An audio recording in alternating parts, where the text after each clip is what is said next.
YouTube channel. In this vlog, i-share ko naman sa inyo yung aking bagong cellphone na nakuha ko sa Smart Postpaid Plan. So, ito guys, oh. So, yan. So, ito, papakita ko na yung cellphone. Ang nakuha ko is itong Samsung Galaxy A55G. So, yan, diba? Ang ganda, diba? Violet ang kulay niya. So, i-open natin. Samsung Galaxy A55G. Yan. Free ito sa plan 1,499 or 1,500. Pero mag-monthly ka sa kanila ng 300. Samsung Galaxy A55 5G 128GB 1,499 plan 1,499, tapos mag-a-add ka ng 354 pesos per month. So for 2 years contract yon. So parang mangyayari nasa 1,854 per month yung babayaran mo. Pero kagandahan nito, meron ka ng 10 gig na data every month, plus pwede ka pa unlimited call and unlimited text, then to all network, then meron din siyang free call sa mga PLDT, mga landlines, ganyan. So tingnan na nga natin yung kanyang phone. Okay? So ito yung phone niya, diba? Ayan. Diba? Ang ganda. Ganyan ang itsura ng kanyang phone, guys. Tapos ayan. So, ganito ang itsura niya. Ay.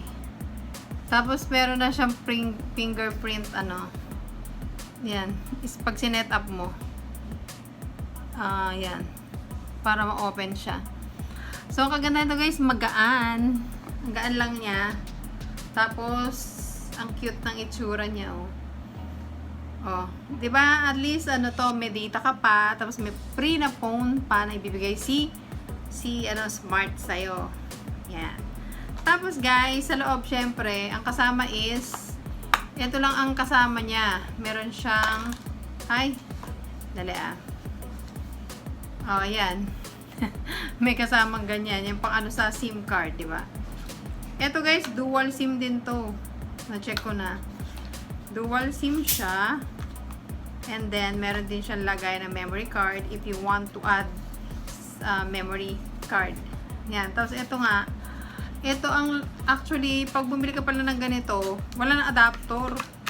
Walang kasamang adapter siya. Ang kasama lang is yung wire. Yan. Tapos, guys, ito Type-C. Type-C yung wire niya, oh. Tingnan mo nga, oh. So, maghahanap ka pa ng adapter pang-connect sa yung dito, para pang-connect ko. Yan. So, yun lang ang kasama, guys. Pero, si Smart, nagbigay siya ng free na adapter. Ito, power adapter 25W. Free na to, kasama to doon sa actually bigay ni Smart to. So, open natin, ha. So, ganito yung tsura nung adapter na free. Ayan, hindi ka na kailangan maghanap kasi pinoprovide na ni Smart. So, yun nga, guys. Ilagay natin dito. So, yan. Oh.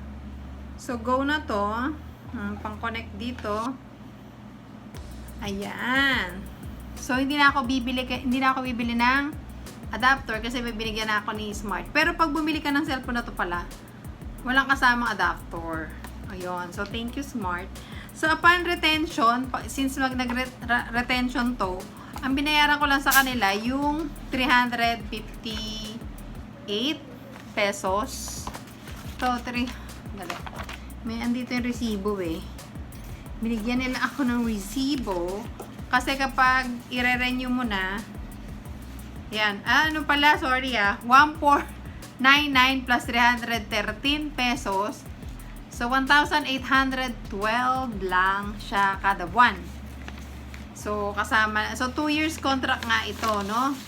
So, upon retention, ang ibibigay sa atin ni Smart, ang ibabayad mo lang kay Smart is 313 pesos yung hulog mo para dun sa cellphone. So, ang nangyari nga, itong phone na to, binabayaran natin ng 313 per month. Pero yung 1499 na plan para sa service ni Smart yun. Kasi nga, meron ka ng 10 gig na data and meron ka pang, yun nga, only call to all networks, yan, mga ganyan. And, so, ayun nga guys, na-set up ko naman siya. So, maganda naman yung phone. Cute, diba? Tapos, stainless na yung mga ganito niya. Tsaka, in fairness, magaan siya kaysa dun sa dati kong phone ng Smart, ng Samsung. Samsung din naman ito guys eh.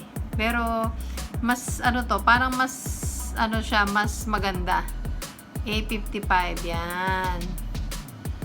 So, ang yung dati ko kasing phone, dito yung yung fingerprint sa gilid. Ngayon naman, ito, dito na sa gitna. Parang iPhone na rin, oh.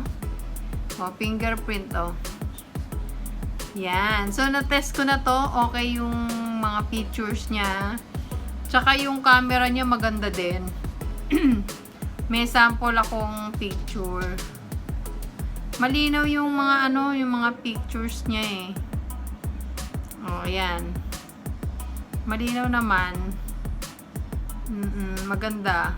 Ayan oh. Malinaw ang mga pictures natin.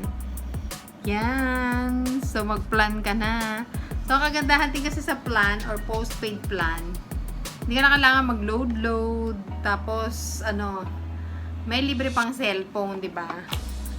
Kasi, usually, tayo, naglo-load.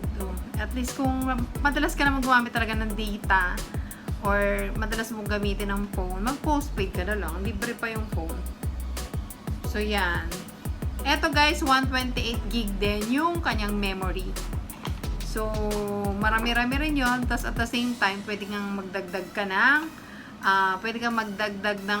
tawag dito? Memory. Magdagdag kang memory card. Tapos, pwede rin itong gamitan ng eSIM eh. eSIM. Yan. Tapos, guys, yun. Nakabili na rin ako sa Shopee ng kanyang, lalagyan. O, diba? O, swak na to. Diba? Ang ganda. O. Yan. So, ganyan lang naman, guys. 24 months ang lock-in niya. Lock-in period. So, parang lumalabas. 1,812 pesos per month ang hulog ko for 24 months. Then, after 24 months, magre-renew na naman ako. Then, another phone na naman ibibigay nila. Actually, marami silang phone na ino-offer. Pero ito mas nagustuhan ko. Tsaka guys, wala na palang free na phone. Dati kasi, pag yung may retention ka, may mga free. I mean, hindi ka na magdadagdag ng kaganito. Nagdagdag ako ng 313 per month. So, dati talaga 1,499 lang ang binabayaran ko kada buwan. So, ngayon wala na daw ganun. Kaya ayun, nagdagdag ako ng 313. So, yun. Okay na din. And pala guys, pumapayag si Smart. Halimbawa, kahit 1 year and a half pa lang, kahit nakaka 1 year and a half, pwede mo na agad i-renew yung contract mo sa kanila. Pero 2 years ang duration nun. Nasa sa'yo kung atat ka nang mag-renew. Inaalaw naman nilang i-renew mo ng in advance na tapos, pero ang duration pa rin yun, 2 years. Okay? Yun lang guys. So, visit na sa mga smart na nasa small, smart center sa mga malls. Mag-inquire din kayo yung mga mga plans nila na pwede nating ma-avail para at least hindi ka na maglo-load. And syempre may mga freebies, may makukuha tayong mga items sa Smart. So yun. Yun lang guys. Thank you so much for watching this vlog. God bless. Bye-bye.